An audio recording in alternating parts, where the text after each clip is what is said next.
आइए दोस्तों, आज हम जमीन को गज में कैसे मापें, इस पर आज हम एक वीडियो बना रहे हैं आपके लिए। क्योंकि जो जगह लेते हैं उनको अभी पता नहीं है कि अगर 30 बाई 20 की जगह है तो ये कितने गज जगह है, पता नहीं है। बस जमीन हम ले लेते हैं, हमें इतना आइडिया लग पाता है कि कितने गज ये जमीन है। तो आज हम उसको सीखेंगे बहुत आराम से और बहुत प्यार से। ठीक है, आपको डरना नहीं है, सीखना है। क्योंकि हर व्यक्ति के जीवन में ये सिचुएशन सामने आती है कि ये जमीन है तो ये कितनी है, कितने गज है। ठीक है, फिर तो पता लग जाता है कि 40 बाई 30 की है, 30 बाई 20 की है, 50 बाई 60 की है। इस टाइप से सारा कुछ पता होता है, लेकिन उनको गज का पता नहीं होता है। ठीक है, तो चलिए आज हम गज के बारे में जानते हैं और सीखते हैं। वीडियो को लास्ट तक पूरा देखिएगा, तभी आप समझ पाएंगे ढंग से। ठीक है, चलिए दोस्तों ध्यान से देखिएगा। जमीन को सिंपल तरीका से कैसे मापें, मतलब या तो जमीन को हम गज में कैसे मापें या सिंपल तरीका से कैसे मापें, आज हम ये सिखाएंगे। बशर्ते क्या है, हमें गज में मापना आपको सिखाना है कि गज में कैसे मापी जाती है। सबसे पहले तो आपके सामने ये रेक्टेंगल दिखाई दे रहा होगा, ये एक आयत है। आयत में दो साइड इक्वल होती हैं और दो साइड इक्वल होती हैं, मतलब ये चौड़ाई है और ये लंबाई है। तो आप जानते हैं सबसे पहले तो आपको इसका एक क्या निकालना है, क्षेत्रफल निकालना है, एरिया निकालना है, ये है कितना।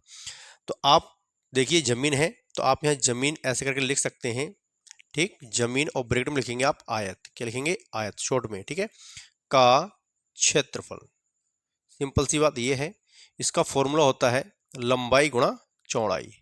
ये प्रत्येक बच्चे को, प्रत्येक पर्सन को पता होना चाहिए, है ना। लंबाई गुणा चौड़ाई, लेंथ और ब्रेथ, इंग्लिश में बात करें तब। ठीक है, चलिए लंबाई कितनी है, लंबाई है 45, तो यहाँ आप 45 लिखेंगे।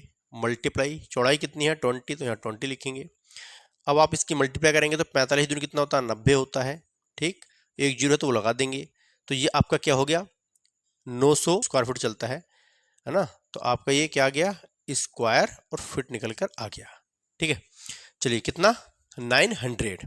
इतना तो आप समझ गए होंगे। देखिएगा, एक वर्ग गज में 9 वर्ग फुट होता है, ये आपको पता होना चाहिए। ठीक है, एक वर्ग गज में 9 वर्ग फुट होता है। मैं लिखता हूं यहां पर कि एक, ठीक, वर्ग गज में, एक वर्ग गज में कितना होता है, 9 वर्ग फुट होता है। ये आपको क्लियरली पता होना चाहिए। ठीक है, तभी सवाल को आप हल कर सकते हैं।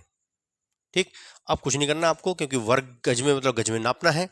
तो आपको 900 है, तो आप लिखते हैं गज, या आप वर्ग गज भी लिख सकते हैं, वर्ग गज। ठीक है, कुछ नहीं करना है आपको। कितना दे रखा है, 900 दे रखा है, और ये 9 वर्ग है, तो 9 से आप डिवाइड कर देंगे। 9 1 जा 9, वर्ग गज कितना हो गया, 100, या 100 वर्ग गज आप यहाँ पे लिख सकते हैं वर्ग गज। ठीक, आई होप, मैं आशा करता हूँ आप समझ गए होंगे। तो ये है बच्चों, अभी बहुत से लोगों को नहीं आ पाता, अभी क्लियरली नहीं है, कहीं ना कहीं डाउट चलता है, उनको पता नहीं है कि कितना एरिया है और कैसे हम इसको नापेंगे। ठीक है, कितने गज है। तो आज हमने वो डाउट आपको क्लियर कर दिया है। डन नहीं है, मेहनत करनी है, आगे बढ़ना है। मिलते हैं नेक्स्ट वीडियो में। जय हिंद, जय भारत।